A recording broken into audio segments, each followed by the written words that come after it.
Quality और consistent performance के लिए सिर्फ सिल्वर पंप्स एंड मोटर्स, नाम याद रखना।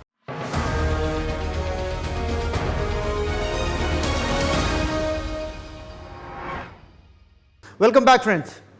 બ્રેક પહેલાં આપણે વાત કરતા હતા ડિજિટલ મીડિયાની.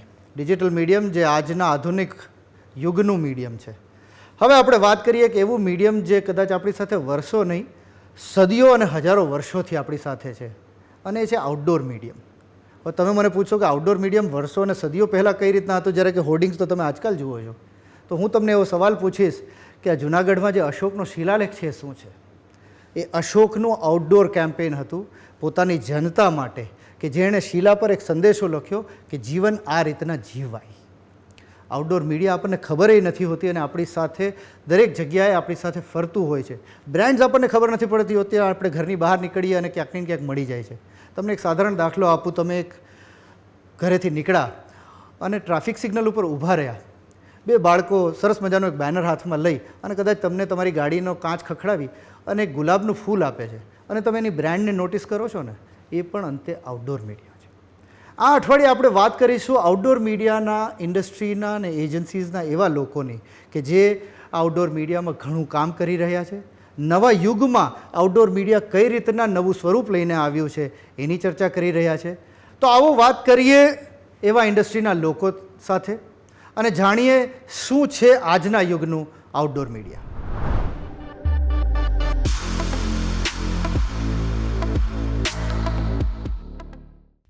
આઉટડોર એડવર્ટાઇઝિંગ એટલે સામાન્ય માણસના મગજમાં આવે મોટા મોટા હોર્ડિંગ્સ અને રસ્તા વચ્ચે ઊભા કરેલા સાઇન પોસ્ટ.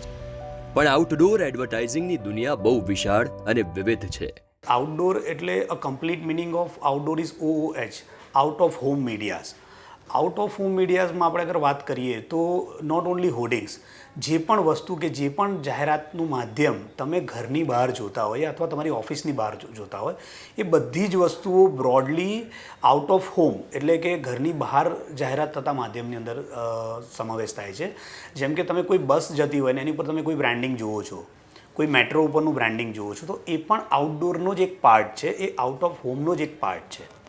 રાઈટ. એટલે જે રીતે એક કહેવાય ને કે ભાઈ એક લીડર કે એક પ્રોડક્ટ મેઇન કહો તો એ હોર્ડિંગ્સને કહી શકાય, પણ એ જસ્ટ એક only 20-25% of that particular entire સેગમેન્ટનું છે. પણ એના સિવાય ઘણી બધી વસ્તુ છે જે આઉટ ઓફ હોમની અંદર આવે છે, અને એક એનો દરેકનો એક કહેવાય ને કે એક ટીજી અલગ હોય છે અને એક ટાર્ગેટ અલગ હોય છે. લેટ્સ સે તમે એરપોર્ટની અંદર કે એરપોર્ટની બહાર જે સારા મીડિયા જુઓ છો, વેધર એ વિડીયો વોલ હોય, હોર્ડિંગ્સ હોય, મોટા ફસાડ હોય, તો એ પણ આઉટડોરનો જ એક પાર્ટ છે. એવી જ રીતે તમે જે કોઈ મોલમાં જાઓ છો અને એની બહાર લાગેલા જેટલા પણ બેનર્સ કે મોટા ફસાડ જુઓ છો, એ પણ આઉટડોરનો જ પાર્ટ છે. તો આઉટડોર એટલે anything out of home which give a big visibility. It's come under OOH, out of home media. પાછલા અમુક વર્ષોમાં જાહેરાતના અમુક માધ્યમોમાં એડવર્ટાઇઝર્સને રસ થોડો ઓછો પડ્યો હોય તેવું લાગે, ત્યારે આઉટડોર એડવર્ટાઇઝિંગમાં ખાસો એવો ગ્રોથ જોવા મળ્યો. આઉટડોર છેલ્લા 10 વર્ષમાં એકમાત્ર ઇન્ડસ્ટ્રીઝ એવી છે કે જે ડબલ ડિજિટમાં ગ્રો કરે છે.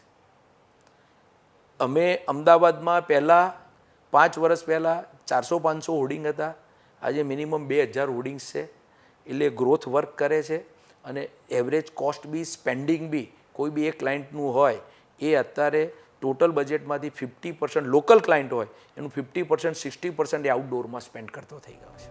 આ ગ્રોથની પાછળનું કારણ આઉટડોર મીડિયામાં થતા ટેકનોલોજીકલ ફેરફારોના હિસાબે એડવર્ટાઇઝર્સને ઘણી નવી સગવડો મળવા માંડી અને તેના લીધે તેમની જાહેરાત વધુ ઇફેક્ટિવ બનવા માંડી. પહેલાં હોર્ડિંગ લાગતા હતા જે એ પેલું સિમ્પલ પેઇન્ટિંગ થતું હતું, લાઇટ વગરના ગડર ઉપરના હોર્ડિંગ હતા. છેલ્લા 5 વર્ષમાં હોર્ડિંગની ક્વોલિટી ખૂબ ઇમ્પ્રૂવ થઈ. બેકલિટ મીડિયા આવ્યા જે તમને રાતે 12 વાગ્યા સુધી લાઇટ મળે. જનરલી ટ્રાફિકનો ટાઈમ જુઓ તો સવારનો 2 કલાક પીક ટાઈમનો હોય, સાંજનો પીક ટાઈમનો, અને 7 થી 12 એ અમારા માટે બહુ પીક ટાઈમ થઈ ગયો. હવે એ ટાઈમમાં બેકલિટ મીડિયાથી એની વેલ્યુઝ બહુ દેખાવા માંડી. તમે કોઈ બી લો, ઝેડ બ્લુ લો, આર કુમાર લો, આસોપા લો, આ બધા દર 15 દિવસે એમનું કેમ્પેઇન ચેન્જ કરે, કારણ કે ક્રિએટિવિટી, ફોટોગ્રાફી અને એ લાઈવ જે વસ્તુ પ્રોડક્ટ તમારી જે શોરૂમમાં દેખાવાની છે ત્યાં દેખાવા માંડી.